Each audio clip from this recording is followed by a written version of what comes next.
Eh bien, bonjour à tous et à toutes, j'espère que vous allez bien. Alors, je fais cette petite capsule pour vous faire un petit suivi, vous donner des nouvelles.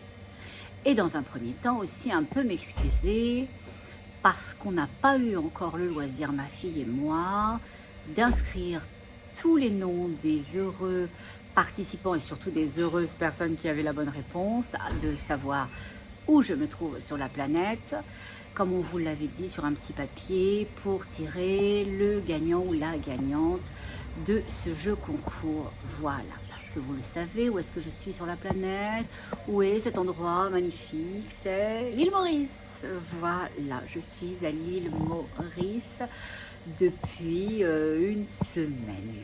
Bon, on est bien, il fait beau, il fait chaud et les gens sont super choupichous. Bon, donc je vous explique pourquoi j'ai pas pu et nous avons pas pu, ma fille et moi, tirer au sort le nom de l'heureux ou de l'heureuse gagnante de ce jeu concours. Tout simplement parce que hier, il était prévu qu'on quitte l'hôtel dans lequel on avait passé une semaine, puisque c'était les vacances de la Toussaint, donc j'avais offert cette semaine de repos complet à ma fille. Il était prévu qu'on quitte le matin quand même assez tôt, vers 11h30, 11h. Et au final, au moment de partir, il y avait un groupe de Sud-Africains qui quittaient en même temps. Mais ils étaient tellement nombreux. Et la réception, je pense qu'il y a trois comptoirs. Ah, j'ai dit, ah ben là, on en a pour des heures. Alors, j'ai pas envie d'attendre comme ça. Il fait chaud, il fait beau, t'en profiter. On est allé manger, on a passé du temps avec des personnes que l'on avait connues sur place. C'était super sympa. Donc, on est parti plus tard, vers 13h30, pratiquement 14h.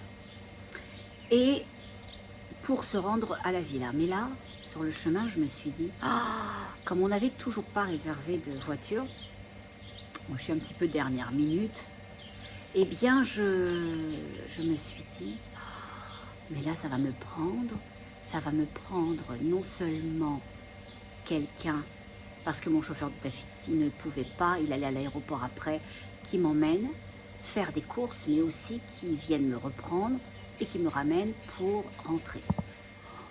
Alors ici, on est dans la bienveillance à fond, les cacahuètes, et il y a toujours quelqu'un qui connaît le frère d'un cousin, d'un oncle ou d'une tante. Et donc mon chauffeur de taxi, comme il ne pouvait pas, il a contacté un copain qui lui est venu nous emmener jusqu'à un grand centre d'achat pour pouvoir faire des courses. Mais quand je suis rentrée dans le centre, dans le supermarché,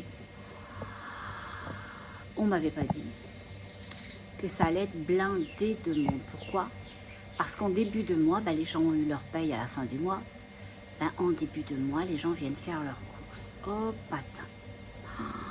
Il y avait tout l'île Maurice dans le magasin où j'étais. Oh! Pour circuler, un enfer. Pour se rendre à une étagère, un enfer. Pour attraper un yaourt, un morceau de fromage et tout, un autre enfer.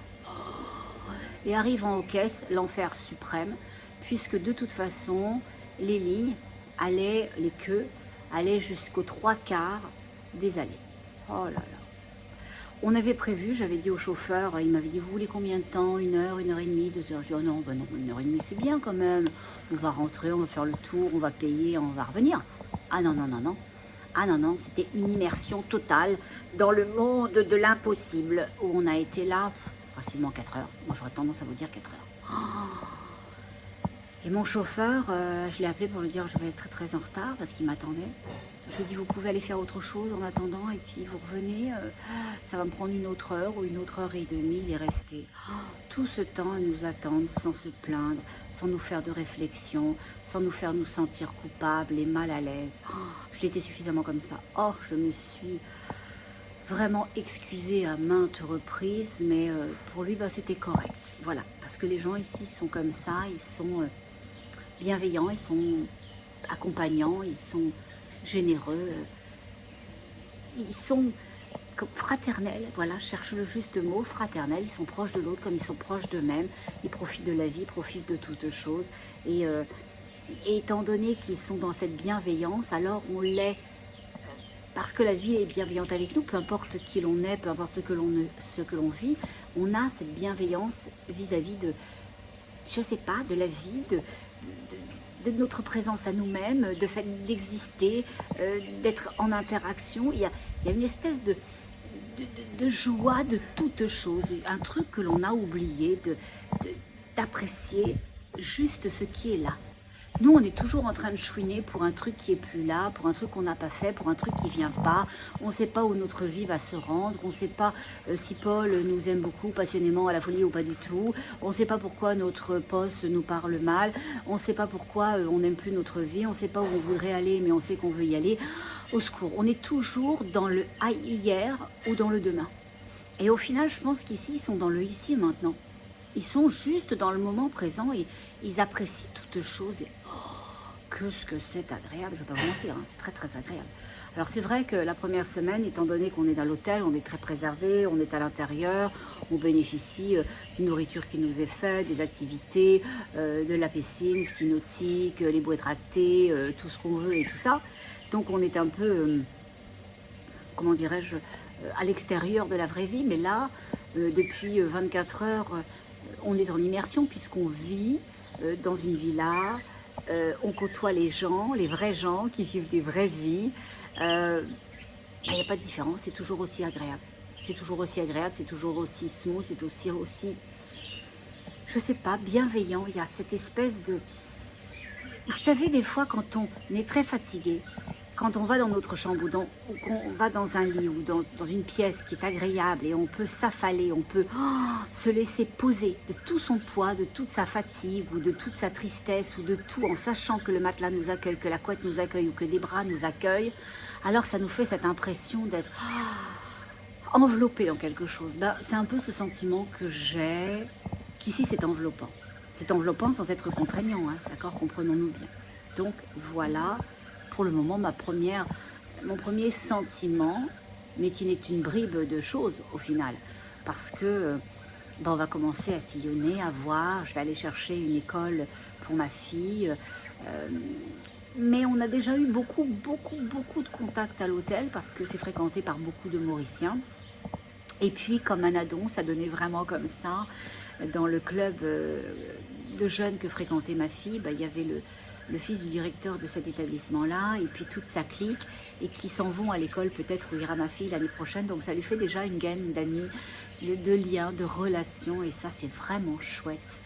Donc elle se sent bien, et moi de la savoir bien, ça me rend très heureuse, ce qui n'était pas le cas pour le Maroc, où elle se sentait pas bien du tout, où on portait sur elle des regards qui étaient, je peux vous dire, qui étaient loin d'être non asexués et qui la dérangeait profondément. Donc c'est important pour un parent, même si j'ai toujours dit qu'il faut faire les choix au regard de soi-même et je le revendique, c'est aussi important de savoir que c'est ok. C'est ok pour un enfant dont vous avez la charge, dont vous avez la responsabilité et que vous devez inclure à vos décisions, à vos choix. Donc les choix doivent se prendre au regard de soi-même, mais c'est pas, comment dirais-je, sans tenir compte de l'autre. Voilà, soit en premier, et si soi et l'autre, ça fonctionne d'une seule unité, c'est juste magnifique. Voilà. Donc je sais qu'au Maroc, j'aurais jamais pu lui donner la liberté que je pourrais lui donner ici, de pouvoir aller en bus à l'école et de revenir aussi, d'avoir un tas d'activités à l'extérieur, de vivre au final une jeunesse, d'apprendre son autonomie, d'apprendre sa liberté, d'apprendre sa pleine possibilité, l'expansion d'elle-même. Voilà. Donc déjà c'est très inspirant en partant, mais j'ai bien hâte de voir le pays, les endroits où on pourrait vivre, la façon dont on pourrait le faire, les interactions sociales que l'on pourrait mettre en place et tout ça, et puis aussi cette ferme thérapeutique. Alors je ne sais pas si je trouverai bing bang badaboum sur une ferme thérapeutique du jour au lendemain, sachant, mais ça je vous en parlerai une autre fois, que pour un étranger acquérir à Maurice c'est assez compliqué. C'est pas impossible, loin s'en faut, mais moi j'ai pas envie d'être parquée comme une touriste ou comme une personne étrangère dans juste les constructions que l'on fait pour les touristes, euh, parce que moi j'ai envie de participer avec la population, d'être intégrée et pas d'être à côté. Donc ça sera peut-être un autre volet, peut-être que ça vous intéressera de le savoir, mais tout est possible. Mais donc je laisserai venir, peut-être que je louerai une villa pendant un certain temps, peut-être que j'organiserai pour que vous veniez me voir quand même, euh, des stages ou des possibilités d'enseignement sur place, on verra. De toute façon, euh, je me laisse guider par l'énergie de mon cœur. Aujourd'hui, vous savez, j'avais en séance une dame que j'aime beaucoup, qui se reconnaîtra peut-être, Christine, coucou, et non, c'est pas Christine, je m'excuse, c'est Christelle. Oh, Christelle, je m'excuse. Et au final, Christelle, elle sait, mais elle n'accueille pas ce qu'elle sait. Elle sait qu'elle en a marre, elle sait qu'elle veut plus cette vie-là, elle sait qu'elle est passée à autre chose énergétiquement, vibratoirement, mais elle ne se l'autorise pas tout simplement parce qu'elle ne voit pas ce qu'il y a devant elle.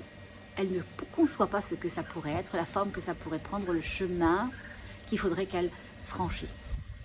Alors, c'est ce que je lui disais, laissez aller. Faites vraiment les 2 premières étapes de l'enseignement du je suis. La première étape, c'est de ressentir, et la seconde étape, dans ce premier palier, c'est d'accueillir ce que l'on ressent.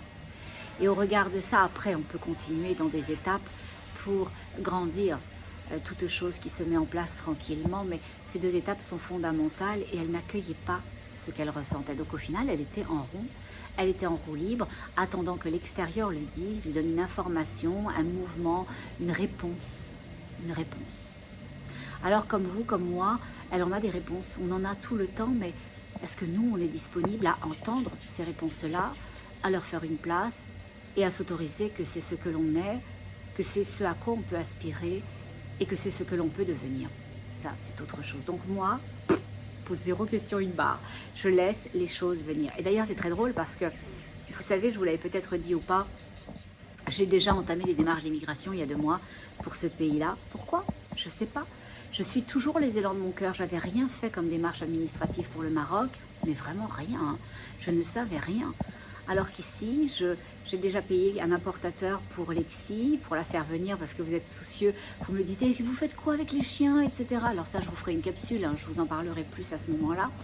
Mais j'ai déjà payé une importatrice pour faire venir Lexi. On a déjà entamé le processus sanitaire. On a fait le titrage antirabique. Ça coûte un bras, une jambe et une artère. Hein. Et puis, tout ça va se mettre en branle. Et là, j'avais soumis tous les documents pour mon visa. Et puis, ça ne bougeait pas. Ça ne bougeait pas. Et puis, j'étais étonnée parce que j'avais lu à droite, à gauche et au milieu que c'était pas si long que ça. Mais je ne suis pas inquiète. Je ne suis pas inquiète. Vous savez pourquoi? Parce que je me suis dit, si c'est ça, ça va se faire. Hein. Mais il n'y a pas de problème. Hein. Puis si c'est pas ça, ça ne se fera pas et ça sera légitime que ça ne se fasse pas parce que c'est pas ça. Donc, j'ai laissé la faire. De temps en temps, je jetais un petit coup d'œil, une fois tous les 15 jours. Et puis, ça ne bougeait pas. Puis j'en ai parlé à l'importatrice de Lexi et elle m'a dit, oh tu sais, en ce moment, vous savez parce qu'elle me voit je pense, vous savez en ce moment il y a beaucoup de demandes, donc ils sont débordés de chez débordés, vous inquiétez pas, puis donnez-moi votre numéro de dossier, je vais aller jeter un petit coup d'œil, je connais quelqu'un là-bas et tout. Donc je donnais mon numéro de dossier, et donc je suis allée sur mon dossier, et à ce moment-là j'ai vu que ça avait bougé. Ah, ils avaient validé, parce qu'ils font des recherches, hein, pour savoir si vous n'êtes pas un grand bandit, si vous n'êtes pas fiché, fiche S, etc. Donc ils font des recherches de casier judiciaire, et ils doivent faire les recherches de casier judiciaire dans les lieux où vous habitez. Donc, s'il y a plusieurs lieux, il y a plusieurs démarches à faire, etc. Et puis, ils valident les choses que vous leur avez fournies et tout. Donc, c'est tout juste, c'est tout correct, il n'y a pas de souci.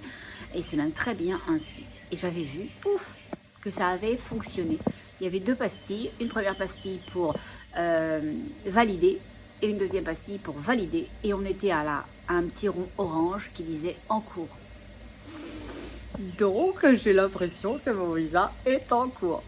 Je ne vends pas de l'ours, la peau de l'ours avant de l'avoir tué quand même, mais bon, voilà. Ceci étant, j'ai toujours pas vendu ma maison. Mais je ne l'ai pas mis en vente non plus. Pourquoi? Parce que en ce moment j'ai Tommy, en ce moment j'ai Lexi, parce que c'est le bordel, parce que je suis fatiguée, parce que je suis là pour vous, parce que je suis là pour ma fille, parce que moi j'aime quand je cède une chose, même que c'est une chose usagée, je ne parle pas de la maison, mais des objets que l'on pourrait vendre, qui ont appartenu à ma fille, à moi, j'aime que ce soit beau, j'aime que ce soit propre, j'aime que ce soit parfait. J'aime que ça soit juste, voilà. Et je voulais plus de justesse dans la maison, même si elle est nickel chrome, hein. Elle est parfaite, j'ai tout refait, les salles de bain, la cuisine et tout, donc la personne, franchement, elle ne sera pas déçue, mais je voulais que ça soit parfait au regard de mes propres aspirations et ça n'était pas suffisamment. Je me suis dit, ok, est-ce que tu t'énerves avant de partir à essayer de finir de peindre les rampes de l'escalier. J'avais repeint la cheminée, il manquait un petit endroit là qui était pas repeint. Est-ce que je fais ça? Est-ce que je m'excite? Ou est-ce que tu pars tranquillement en vacances, tu laisses ça et ça se fera à ton retour? Ben, c'est ce que j'ai décidé de faire. Ça se fera à mon retour. Et puis je suis sûre que la personne qui va acheter la maison, eh ben, je ne sais pas pourquoi, mais j'ai l'impression que ça va se passer en 2 temps, 3 mouvements, cette histoire-là. Elle ne doit pas être prête. Moi, je ne l'étais pas non plus. Pas plus grave que ça. Hein. Pas plus grave que ça. Moi, je suis ici en train de vadrouiller, mon visa est en cours. Ben, la maison, elle se vendra quand elle se vendra. Donc, c'est ce que je veux vous dire. Ce que je veux vous dire, c'est n'attendez pas de voir une chose pour vous y engager. Engagez-vous dans la chose et vous allez la voir. Hein. C'est comme ça que ça fonctionne. Hein. Vous savez, le matin, quand vous vous levez, vous devez aller au boulot et qu'il y a du brouillard, un brouillard bien épais. Vous ne dites pas, ah, ben je vais attendre qu'il y ait plus de brouillard pour me rendre au garage, pour rentrer dans la voiture, pour sortir de la voiture, pour me rendre au boulot. Non, vous y allez. Vous y allez, vous savez que ça existe, que la voiture existe, que le chemin vers le garage existe, que le chemin vers le boulot existe, etc. Vous le savez. Donc, vous déployez cette chose que vous avez envie de faire, que vous avez envie d'être, ou que vous devez, hein, peut-être, parce que des fois, vous n'avez pas forcément envie de vous rendre au boulot. Donc, c'est aussi simple que ça. C'est ce que je veux vous dire, c'est commencer à vous mettre en mouvement, Christelle, commencer à accueillir vos sentiments, à vous les autoriser, que ça vous fasse chier, que ce que vous vivez, que les gens ne sont pas sympas, etc. Mais n'y restez pas, n'y restez pas. Accueillez ça, pour passer à autre chose, pour chercher l'enseignement. Et si c'est positif, si ça vous grandit, si ça vous nourrit, si ça vous fait vous sentir bien, ce que vous éprouvez, alors soyez plein de gratitude, comme moi aujourd'hui. Je suis pleine de gratitude. Je suis pleine de gratitude parce que j'ai une activité que j'adore, je rencontre des gens magnifiques que vous êtes. Je chemine avec vous parce que, vous savez, c'est pas unilatéral, hein, c'est bilatéral mon histoire. Je grandis de vos expériences, je vous partage des choses que l'on m'a enseignées. Vous prenez ce qui vous appartient et vous laissez le reste et c'est tout correct. Et on devient tous ensemble. On devient. Donc ça, c'est vachement chouette. Et donc, je suis pleine de gratitude pour pouvoir être et faire ce que je suis. Je suis pleine de gratitude pour ce voyage que j'ai pu faire, pour ce temps que je me suis octroyé, pour ces projections de vie. Et je vous invite à la même chose. Je vous invite à rentrer dans la gratitude pour mettre en mouvement votre vie. Et vous allez voir, elle va avancer. Comme ce petit oiseau qui est dans mon palmier à côté. Donc c'est ça. Oh, je ne sais pas où il est, mais il est vraiment là. Oh, si je le vois, je vais vous le montrer. Il fait un de ses boucans. Il secoue toutes les grandes feuilles du palmier. Il est là, il est caché. J'espère juste que c'est un oiseau. Oh, parce que si c'est autre chose, je vais gueuler comme un putois. Bon. Oh, je le vois, il est trop chaud. Il est entre 2 feuilles et il me regarde. Coucou. Ben ça aussi, on doit être plein de gratitude, que la vie vous choisisse, qu'il se sente suffisamment bien dans cet espace-là pour venir embellir mon arbre de sa présence, de ses mouvements d'ailes, de ses couleurs, de ses chants. Voilà, on peut se réjouir de tellement de choses. Hein. Si vous vous sentez petit, si vous vous sentez seul, si vous vous sentez limité, prenez le temps de voir autour de vous ce qu'il y a. Moi, je suis sûre qu'il y a des choses vachement chouettes, un chat, un chien, une maison, ça peut être un compagnon, ça peut être un boulot, ça peut être quelques sous en banque, ça peut être le fait d'être en bonne santé, d'avoir des aspirations, d'être quelqu'un qui a un bon cœur à la bonne place, d'être quelqu'un qui accompagne justement, quelqu'un qui est juste au regard de soi-même, pour elle-même ou pour lui-même. Voilà. Donc, je voulais faire court, j'ai fait long, mais ça vous me connaissez à force, vous me connaissez. Donc, je vais revenir avant de partir sur mon jeu concours. Mon jeu concours avec ma fille, on va tirer ce soir le nom de la gagnante ou du gagnant. Et rassurez-vous, hein, j'ai inclus tout le monde. C'est-à-dire que j'ai inclus les réponses de Facebook, de YouTube et d'Instagram. Voilà, comme ça, tout le monde peut participer, tout le monde peut avoir une chance. Et puis, ben, je peux passer un moment avec l'un d'entre vous, peu importe le support que vous utilisez. Là-dessus, je vais vous laisser. Je vous souhaite une toute belle journée, une toute belle soirée, peu importe le moment où vous me regardez. Et puis une chose avant de partir, une chose importante, une chose fondamentale. Autorisez. Autorisez-vous vos sentiments qui sont un message, une information de là où vous vous trouvez. Et quand vous dépassez ça, vous allez voir là où vous vous rendez. Autorisez-vous toute chose, parce que je suis l'exemple même que toute chose est possible, que toute chose est possible, que l'on crée nos possibilités au regard des aspirations de notre cœur. Alors soyez profondément l'énergie de votre cœur et laissez la magie rentrer dans votre vie et en faire quelque chose de magnifique, de beau, de sublime, comme vous. À bientôt, au revoir.